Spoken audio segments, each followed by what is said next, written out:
Salut les amis, j'espère que vous allez bien. Heureux de vous retrouver après une assez longue absence. Donc mes amis, aujourd'hui, je voudrais intervenir à propos d'une question assez récurrente que pas mal d'amis, de collègues, de confrères se posent sur la toile. Donc la question est la suivante. Quel est le régime fiscal des consultants? Autrement dit, lorsque les intervenants auprès d'une entité, d'une entreprise quelconque, bien entendu, interviennent dans des prestations, par exemple, d'enseignement, de recherche, d'assistance, de surveillance, etc., quel est le régime fiscal qui leur est appliqué? Eh bien, mes amis, tout de go, je vais vous dire que c'est l'article 67, alinéa 5 du Code des impôts directs qui régit justement le régime fiscal des consultants. Eh bien, qu'est-ce qu'il vous dit, mes amis? C'est très important de le canaliser tout simplement parce qu'on a tendance à assimiler en quelque sorte toutes les prestations, toutes les interventions de toute nature à de la consultation, ce qui n'en est rien, mes amis, puisque l'article que nous venons de citer, 67 alinéa 5, il vous dit qu'il y a 3 conditions pour considérer l'intervention d'un consultant comme telle. Eh bien, quelles sont ces conditions?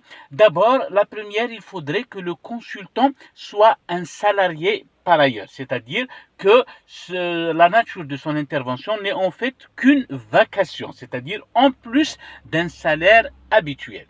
Premièrement. De deux, il faudrait, nous avons dit que la consultation, que l'intervention ait un caractère intellectuel. Donc, vous ne pouvez pas me dire, par exemple, qu'une prestation, qu'un prestataire de transport, que quelqu'un qui intervient, par exemple, comme manutentionnaire ou pour, par exemple, un travail physique quelconque, ce n'est pas du consulting, ce n'est pas de la consultation, ce n'est pas du conseil, mes amis. Et puis, troisième condition, mes amis, il faudrait que cette intervention soit occasionnelle, j'allais dire ponctuelle et non pas régulière et habituelle, auquel cas, bien entendu, on considérerait, si vous voulez, cette consultation comme ayant un caractère habituel, bien entendu, et va devoir relever, bien entendu, du salaire et non pas de la retenue à la source, justement, de laquelle nous allons parler. Maintenant, quel est le régime fiscal applicable? Donc, mes amis, les consultants vont devoir faire l'objet d'une retenue à la source libératoire de 10%.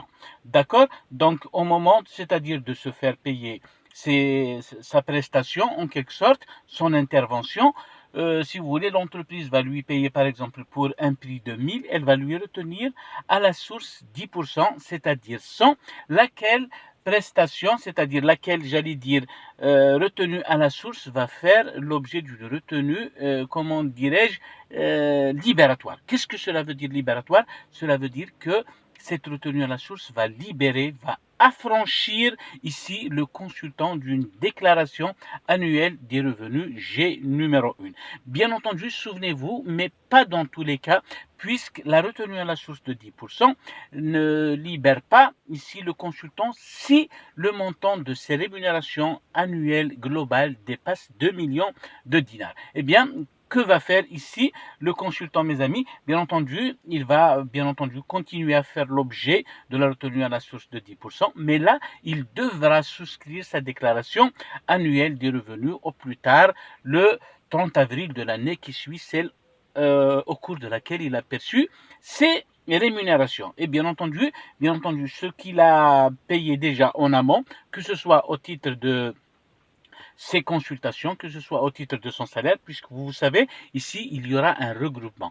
Et il devra déclarer non seulement les consultations, c'est-à-dire les rémunérations perçues au titre des consultations, mais également son salaire habituel qu'il perçoit bien entendu habituellement, mais bien entendu à la fin du montant brut de l'IRG, il va déduire, il va soustraire en quelque sorte ce qu'on appelle les crédits d'impôt, autrement dit les sommes qu'il avait déjà payées en amont au titre des retenues à la source. Autre point, mes amis, que je vais vous rajouter puisqu'il est important, les entreprises, en quelque sorte, ont tendance à n'effectuer que la retenue à la source au titre de l'IRG, alors que la CNAS, selon sa réglementation, mes amis, elle n'affranchit pas ces prestations-là des cotisations habituelles, c'est-à-dire 9% au titre de la part ouvrière et les 26% au titre de la part patronale. Donc, toute entreprise en quelque sorte qui se fait contrôler par la CNAS peut être l'objet de redressement par rapport,